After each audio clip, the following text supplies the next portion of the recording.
ఓం సదాశివసమారంభాం వ్యాసశంకరమధ్యమాం అస్మదాచార్యపర్యంతాం వందే గురుపరంపరాం.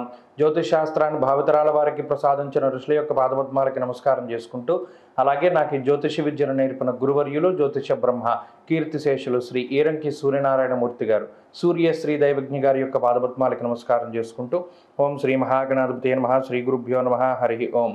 వీక్షకులందరికీ నమస్కారం. మే నెల 5వ తారీఖు లగాయతు మే 11వ తారీఖు వరకు ఉండేటువంటి గ్రహగతుల ఆధారంగా ద్వాదశ రాశుల వారికి ఈ వారం ఏ విధమైనటువంటి శుభాశుభ ఫలితాలు కలగబోతూ ఉన్నాయో ఈ కార్యక్రమం ద్వారా తెలుసుకుందాం. అందులో భాగంగా ఈ వారం ఉండేటువంటి గ్రహగతులను గమనిద్దాం. ఈ వారంలో శుక్రుడు రవి గ్రహం మేషరాశి యందు సంచారం చేస్తూ ఉండగా, వృషభ రాశి యందు గురుగ్రహం యొక్క సంచారము, అలాగే కన్య యందు కేతువు, కుంభరాశి యందు శనేశ్వరుని యొక్క సంచారము, మీనరాశి యందు కుజ బుధ రాహుగ్రహాలు సంచరిస్తూ ఉండగా, చంద్రుడు మీన మేష వృషభ మిథున రాశుల్లో సంచారం చేస్తూ ఉన్నారు.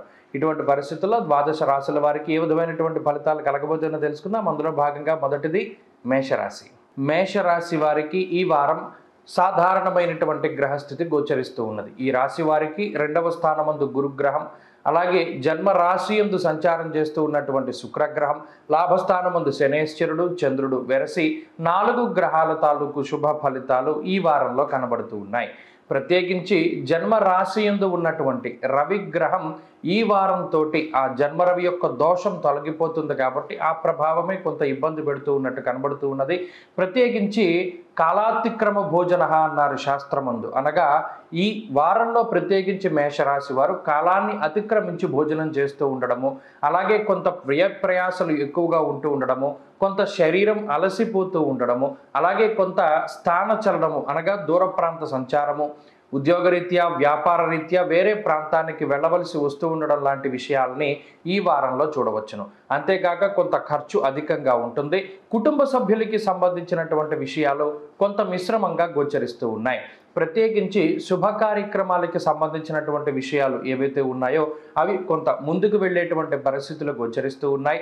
ఆర్థిక పరమైనటువంటి ప్రగతి గోచరిస్తూ ఉన్నది. ఉద్యోగ పరంగా కానీ వ్యాపార పరంగా కానీ కొంత ఆర్థికంగా లాభపడేటువంటి పరిస్థితులు గోచరిస్తూ ఉన్నాయి. అలాగే ఉద్యోగం చేస్తూ కొత్తగా వ్యాపారం ప్రారంభించాలి అనేటువంటి వారు, ఆదాయ మార్గాల్ని పెంచుకోవాలి అనేటువంటి వారు చేసేటువంటి ప్రతి పని కూడా మంచి ఫలితాన్ని ఇస్తూ ఉంటుంది. అంతేకాక ప్రత్యేకించి ఈ వారంలో మేషరాశి వారికి ఉండేటువంటి ఆరోగ్యపరమైనటువంటి సమస్యలు తగ్గుముఖం పట్టడం, సంతానానికి సంబంధించినటువంటి పురోగతి ఉండడం, అలాగే మానసికమైనటువంటి ప్రశాంతతను కూడా ఈ వారం చూడగలుగుతారు. ఉద్యోగపరంగా సానుకూలమైనటువంటి పరిస్థితులు గోచరిస్తూ ఉన్నాయి.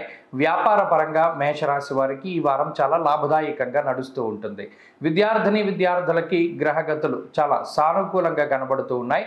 ప్రత్యేకించి ఆరోగ్యం పట్ల శ్రద్ధ పెట్టుకోగలిగితే, జన్మరవి వ్యయ రాహు కుజుల యొక్క దోషాన్ని గనక కొంత దాటగలిగితే ఏకాగ్రత ఏర్పడుతూ ఉంటుంది.